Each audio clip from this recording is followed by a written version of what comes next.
anytime, any place, anywhere. If you need me, I'll be there. Welcome to my dojo. This is KungFuPizzaPrty, and I'm your host, Brandon Knight. And today, in honor of the passing of Donald Gibb, I am here today to review Bloodsport. Here on KungFuPizzaPrty, I seek to deliver high-flying action in 30 minutes or less and serve up some wisdom one slice at a time. Yes, in case you missed it, folks, just a couple weeks ago here earlier in May, Donald Gibb passed away after a battle with throat cancer. Gibb was most known for his role here in Bloodsport as Ray Jackson, and of course for playing Ogre in the iconic 80s comedy Revenge of the Nerds. And trust me, folks, there was a very brief moment when I did consider watching and reviewing Revenge of the Nerds for the show, because it is warfare after all, and God only knows that movie has aged like already curdled milk. The scene, right? I just really wanted to talk about the scene. Also, there's like a lot of revenge porn in that movie. It's not good. Like, morally wise, it's not good. Very funny movie, but it's not good. However, when you have a martial art media podcast, like, I was gonna talk about Bloodsport at some point anyway. This just seems like the best possible time to talk about Bloodsport. Bloodsport is not a cult classic. In my opinion, it's a classic, period. It is a classic part of martial art movie history. In the Martial Art Movie Hall of Fame, which I guess I will build at some point, it's right up there. Bloodsport is right up there with Enter the Dragon, Crouching Tiger, Hidden Dragon, Ip Man, Ong Bak, Lady Snowblood, Drunken Master, Hero, just all these iconic genre-defining films that reinvented and set new standards and the whole bit. Like, Bloodsport is definitely a part of that conversation. And although obviously Donald Gibb is in this movie and does put on a really good performance here in Bloodsport, this movie is obviously most known for being Jean Claude Van Damme's breakout film. This was his first leading role. He had done a few smaller bit roles leading up to this movie, but this was his first leading role and his breakout film. Without Bloodsport, there would be no Kickboxer, Cyborg, Lionheart. We probably still would have gotten a Street Fighter movie, but it probably would not have been Van Damme as Guile. It would have been someone else. I don't know who, but it would have been someone else. Bloodsport came out to mixed reviews, more so negative reviews from critics.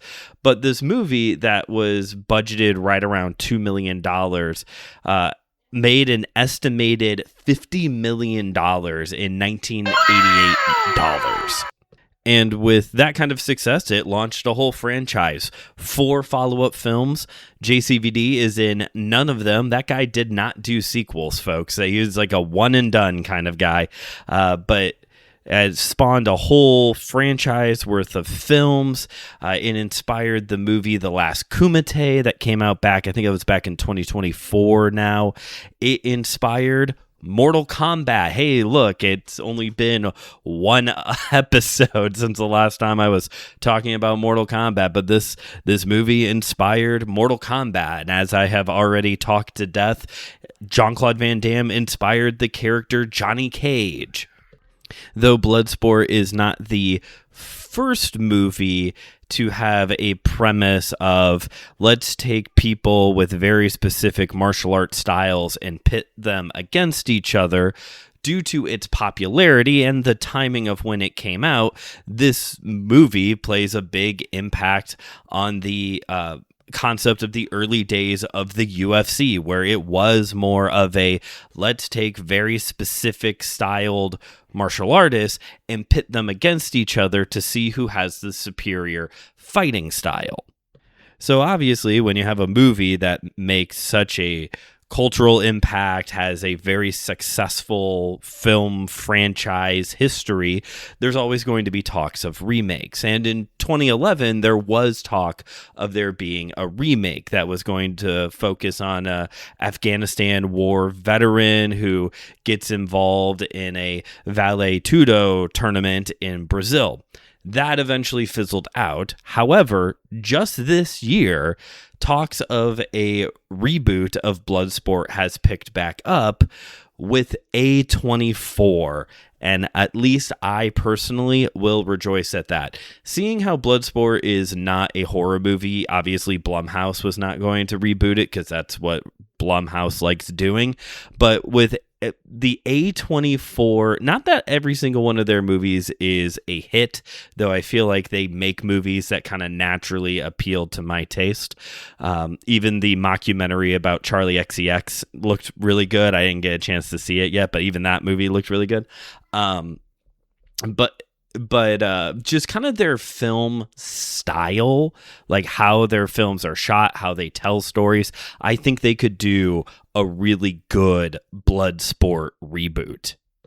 Bloodsport was the movie that reignited the martial art movie frenzy in the United States. Yes, Karate Kid is very popular, though it's more so appealing to a younger teen demo. This movie was what reintroduced the like martial art action movie, making it more of an appealing genre again. Chuck Norris obviously is still making films. Actually, in 1988, the third Missing in Action movie also came out, but we're only a few years away from him transitioning to television. By this point, he's done a lot of his bangers, and we're pretty far removed now from the kung fu theater, Bruceploitation, blaxploitation, grindhouse films of the 70s and early 80s. Bloodsport is the movie that recaptured the mature martial art action moviegoer imagination and attention. This movie lays the groundwork for Steven Seagal, who's going to debut a year later. It lays the groundwork for Hong Kong stars like Jackie Chan, Michelle Yeoh, Cynthia Rothrock, Jet Li, who are all about ready to cross over to the American market with their own films from Hong Kong and their own American films as well. This is a central film and an essential film to watch. And if you haven't seen Bloodsport, don't worry, here in a moment I'll tell you all about the plot. But if you would like to watch this movie for yourself, it is streaming for free at the recording of this episode on Tubi and Pluto TV, so it is very accessible. The movie, again, centers around Jean Claude Van Damme, who plays Frank Dux. Dux growing up in his neighborhood, there was a ninja master who started teaching him ninjutsu. You know how there's always a ninja kung fu or karate master in your neighborhood in every 80s movies. What was going on in the 80s? Why does that not happen now? Why are my neighbors not? I guess I'm the ninja master, aren't I? Oh, maybe I need to do a better job of teaching ninjutsu out of my backyard. That's supposed to be me, isn't it? I'm just now having this realization. But Frank Dux grows up learning ninjutsu from his ninja master living in his neighborhood. The ninja master's son is killed during a kumite full contact, no holds barred fighting tournament. As Dux grows up, he joins the military and is granted a furlough so that way he can go participate in this tournament, this kumite full contact tournament, to bring honor back to his master's family name. While he is there, he meets up with Donald Gibb, who's, again, his character's name is Ray Jackson. It's a really cool character because in a way the character is very similar and also quite different from Ogre, because in appearance and in combat, he's just like this wacky, like very much like someone you do not want to mess with, a little unhinged.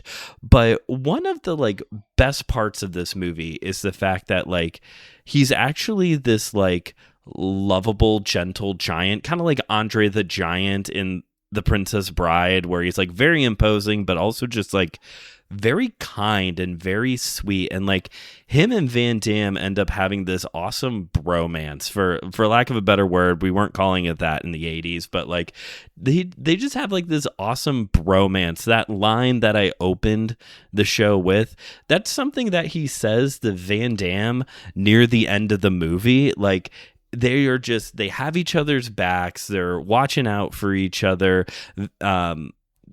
Ray Jackson, the character, ends up being defeated and like really critically wounded, and so Van Damme is kind of now adding on, you know, trying to win the tournament for in his honor as well. Like it's a really sweet, very kind relationship that they have, even though he looks like a crazy Grizzly Adams type person.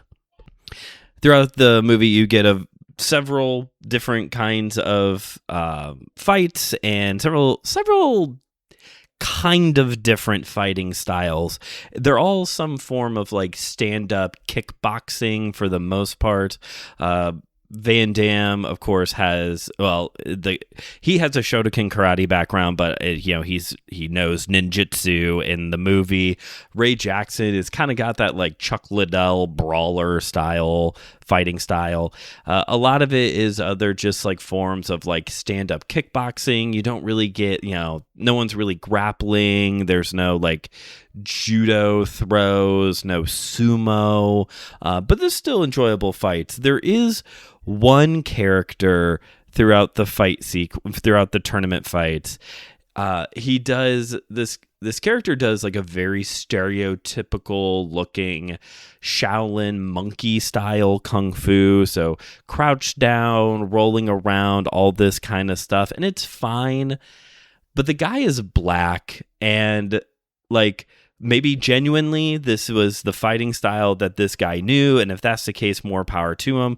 Just like from a very modern viewer lens, I did have this moment of like, that looks racist. Like that feels a bit racist that the black man is doing monkey kung fu. But hey, again, maybe this guy, that stunt dude doing the martial arts, maybe that's what he trained in, and he trained in a very like, obviously this is supposed to look like a monkey fighting style. I don't know.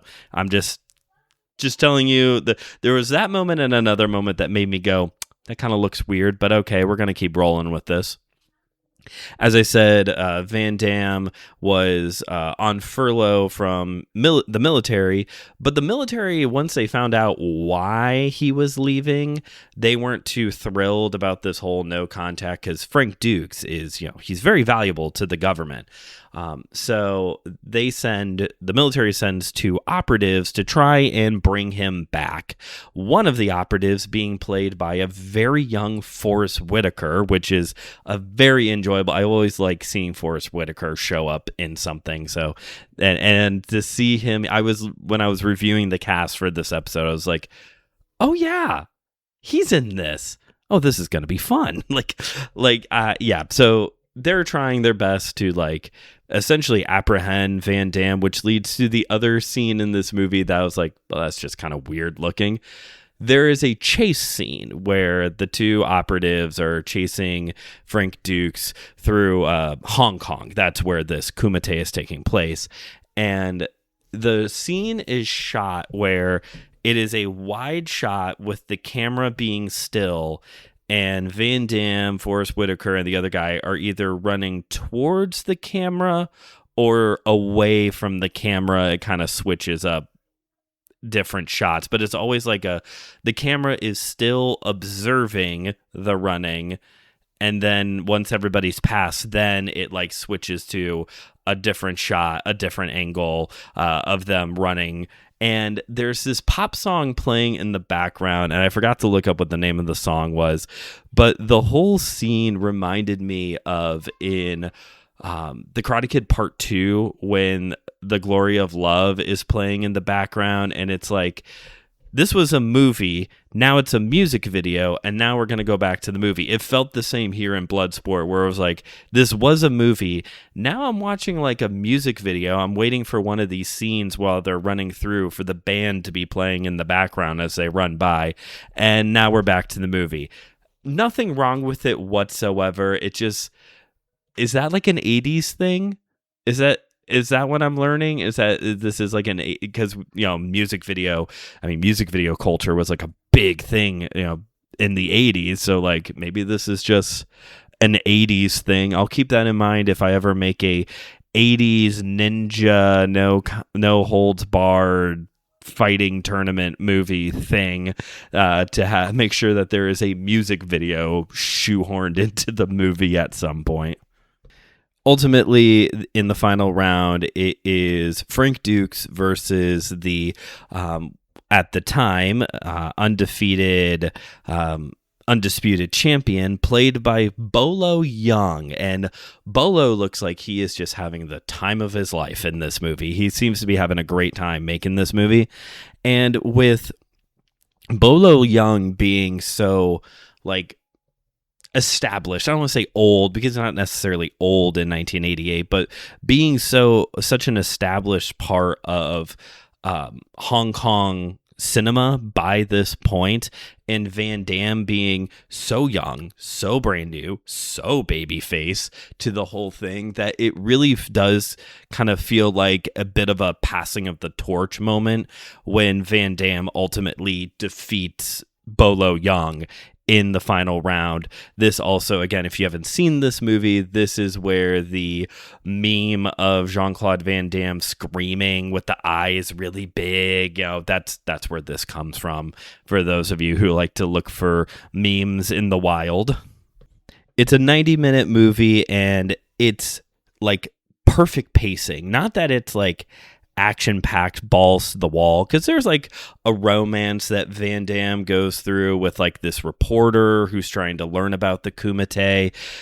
Very early on in his career, Van Damme is definitely being portrayed as a bit of this like sexy martial artist. I think that was the first time, well, unless you count some of those blaxploitation. Unless you count some of the blaxploitation starts, I would say maybe in like the mainstream Hollywood, this is like the first time we get like a sexy action star, or martial art action star at least. Sadly, that didn't last forever for Van Damme. Drug abuse kind of made things a little rough for him there for a while, but especially there early on, man, he's like the heartthrob of this movie. But it's 90 minutes, perfect pacing. Like you will not be bored watching this film. And in case you didn't know, it's a biopic. This is based on a true story. Frank Dux was a real guy who throughout the 70s competed in this like kind of underground, no holds barred, full contact Kumite tournament, won multiple titles.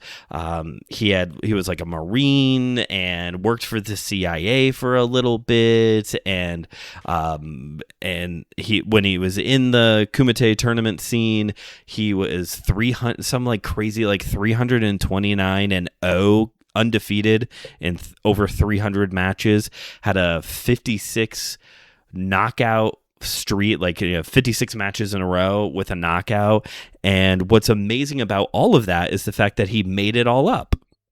So yeah, Frank Dux is possibly, I don't know what the right word is. I don't want to say con man or charlatan, but something like that in martial arts.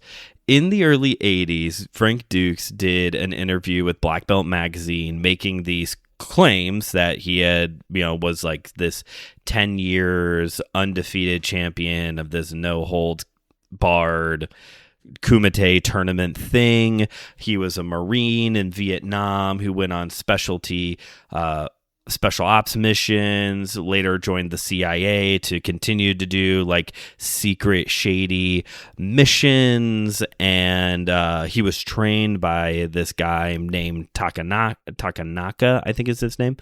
Takanaka, I think is how you would pronounce it. And not long after this movie was made, people actually started to really look into his claims that he was making. He's the fight choreographer on this movie and several Van Damme films there in the early 90s, and wrote a book about his some of his covert missions and as a Marine and in the CIA, and people started looking into these things and started to find out some very interesting things about the real Frank Dux. So when it comes to his military and CIA claims, it's essentially all stolen valor, which also happens to be the name of a book about his claims and how basically he's made up a lot of his claims throughout about his military and CIA career. Of course, he uses the ever reliable argument of, well, the reason why there is no documentation or why authorities in the CIA and the government are denying that I did these missions is because they're just trying to cover their tracks because, they don't want this stuff actually known and public and on the books.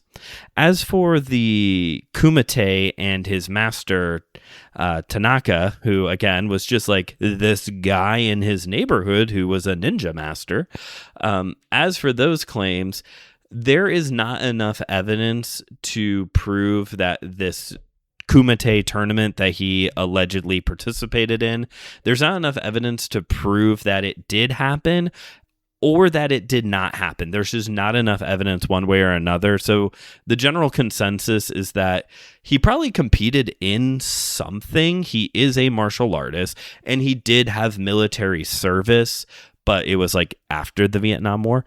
But when it comes to the Kumite, he probably competed in something, but more than likely he is exaggerating what was going on, his records, how long he competed in it, and such. As for his master, there is no evidence that this man ever existed. And there are times where, to give him a bit of credit, there are times where martial art history can be a little tricky to trace.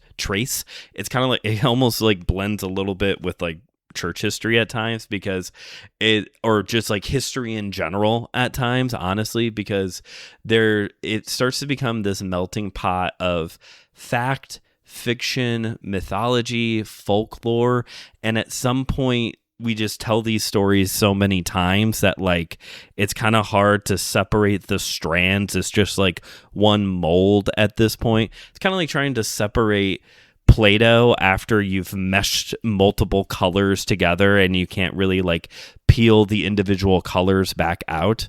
But what is interesting though is that his ninja master's name matches perfectly with the ninja master bad guy in the Ian Fleming novel You Only Live Twice. The James Bond story with ninjas in it. The names match.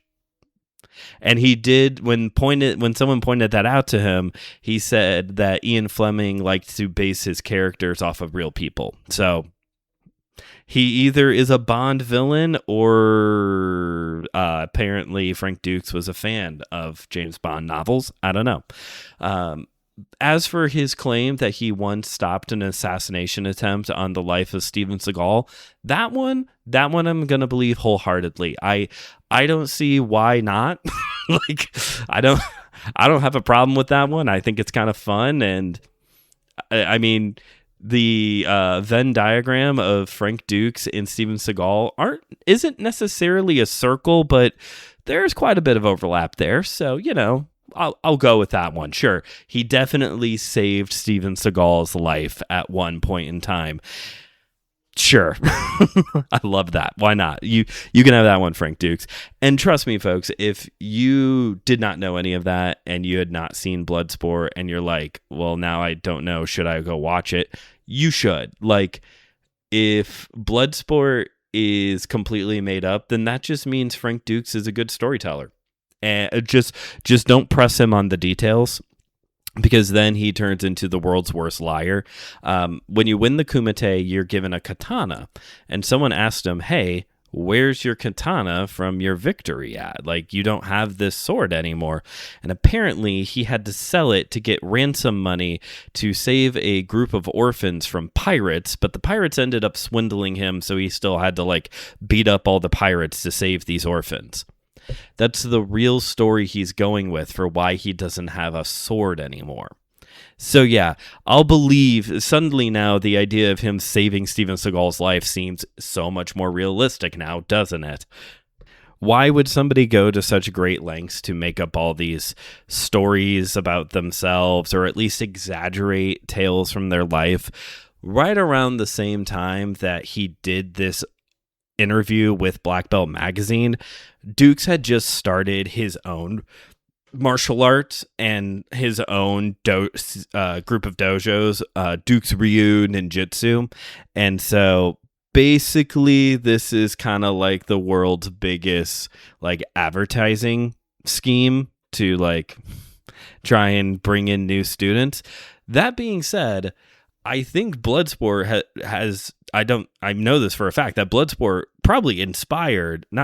did inspire so many people to go into the martial arts. Mirko Krokop Filipovic, one of my favorite mixed martial artists, he got into the martial arts because of this movie. I'm sure plenty of people got into the martial arts because of this movie.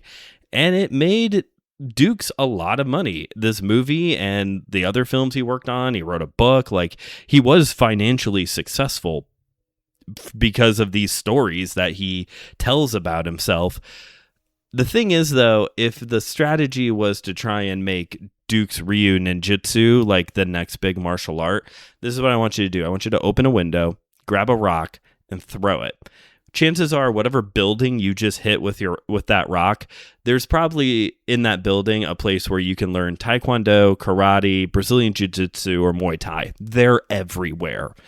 Not so much with Dux Ryu Ninjutsu. It's still a thing. You can check it out on his website, and there's a videos where he kind of does some like intro stuff. But yeah, there's not a Dux Ryu Ninjutsu on every corner next to every McDonald's and Starbucks. So maybe it didn't work perfectly, but I guarantee that it inspired a lot of people to go into the martial arts. So would I watch Bloodsport again? Duh, obviously. Would I buy a physical media copy of this? Get this, I have two. I own this movie on DVD. It's a double pack with Time Cop, so be on the lookout for that review. A little silly Dark Horse Comics movie review. And I actually very recently came across this at an antique store as a VHS. It was like $2. I was like, heck yeah, that's coming home with me. No mold on the tape. It was perfect. We got to get out of here. So once again, thank you, Donald Gibb, for your work in the film industry and for such an amazing, lovable character here in this movie. Thank you for listening to today's episode. If you haven't yet already, please rate and review this show wherever you get your podcasts. Pass this episode along to a friend. Check out the other great shows here on the Anazao Ministries Podcast Network. Follow the show on Instagram at KungFuPizzaPrty and on Letterboxd, KungFuPizzaPrty. And that's it for me. This has been Kung Fu Pizza Party, where I've delivered high-flying action in 30 minutes or less and served up some wisdom one slice at a